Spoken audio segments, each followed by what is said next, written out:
'Cause it's my lazy day, just wanna lazy away. Ain't gonna do a thing for the rest of the day. You can try to seduce me, make me wanna play. I don't know about that. I don't know about that. Coucou, j'espère que t'es en forme parce qu'aujourd'hui on s'attaque à un gros sujet, à savoir le féminisme. Je me suis levée ce matin et je me suis dit waouh, j'ai vachement envie de risquer de m'en prendre plein la gueule sur internet. Du coup, prends-toi un café et embarque dans cette aventure avec moi. Est-ce que t'as déjà entendu quelqu'un dire je suis pas féministe mais... Personnellement, ça m'est arrivé plusieurs fois et je déteste cette phrase. Le mot féminisme et féministe a une très mauvaise réputation dans le monde dans lequel on vit, au point où se dire féministe reviendrait à avouer quelque chose de honteux.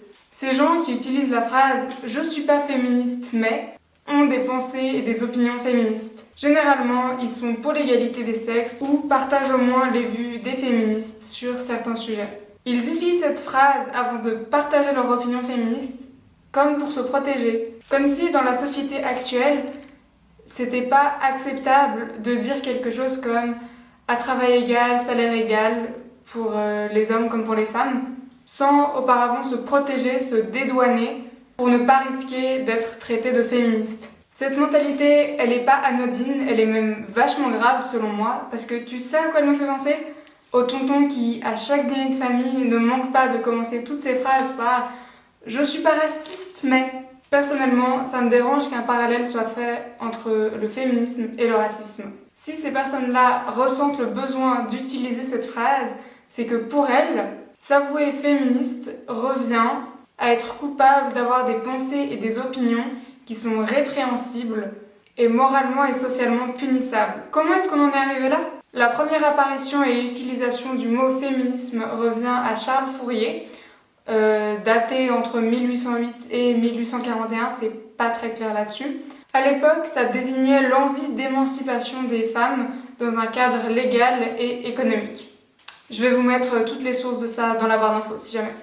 Ces deux mots, féminisme et féministe, ils entrent en fait dans la sphère publique et dans le langage courant qu'à la fin du 19e siècle.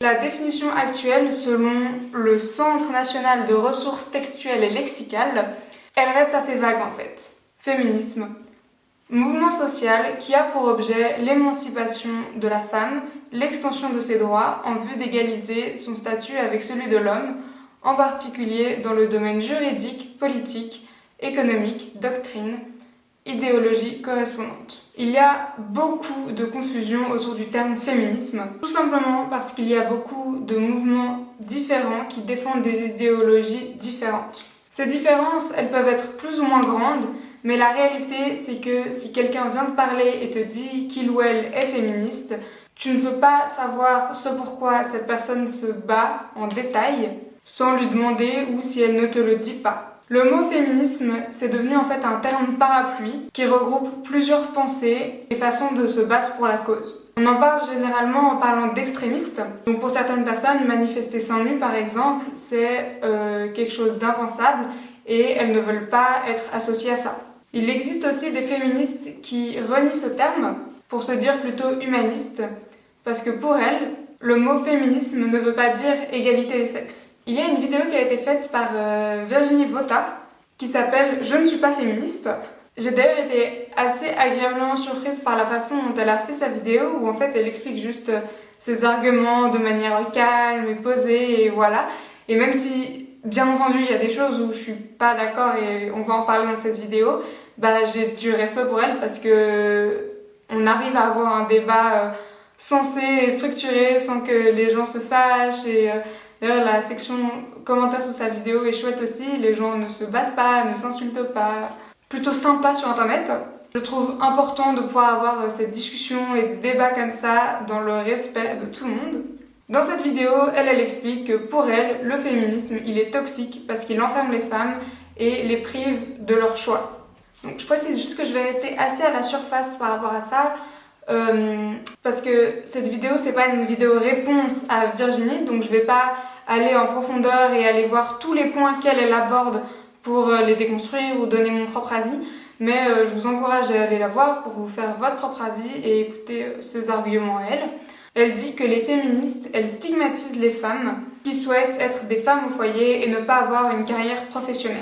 Donc qui souhaitent perpétuer des modèles conservateurs. Il y a également une injonction de se libérer sexuellement, de vraiment, elle l'a compris comme consommer le sexe opposé, et que si on cumule pas les conquêtes, c'est qu'on n'est pas à l'aise avec son corps et sa sexualité, et que là encore, on se soumet au rôle traditionnel de la femme, dans lequel elle n'a pas à assumer sa sexualité. Bon, pour moi, le féminisme, c'est pas ça. Quand je me dis féministe, c'est pas ce pourquoi je me bats.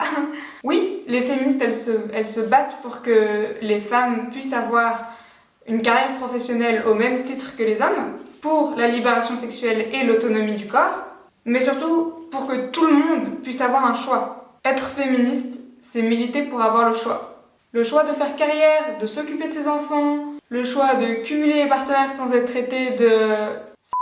le choix de faire ce que l'on veut de notre corps. On n'arrivera jamais à se mettre d'accord sur une définition claire du mot féminisme et ce que ça veut dire être féministe. Mais même en l'absence d'une définition claire, on parle ici d'opinion sociétale et le mot féminisme n'aurait jamais dû être associé à une insulte. Et voilà, c'était le mot de la fin. J'ai hâte d'avoir ton avis en commentaire et qu'on puisse en discuter tous ensemble. J'aimerais du coup, comme je l'ai dit, que l'espace y reste bienveillant. Et c'est pas parce que quelqu'un n'a pas la même vision que toi que c'est une raison d'aller insulter toute sa famille. Ça m'a fait extrêmement plaisir de parler avec toi, comme à chaque fois. Prends soin de toi, bisous et à demain!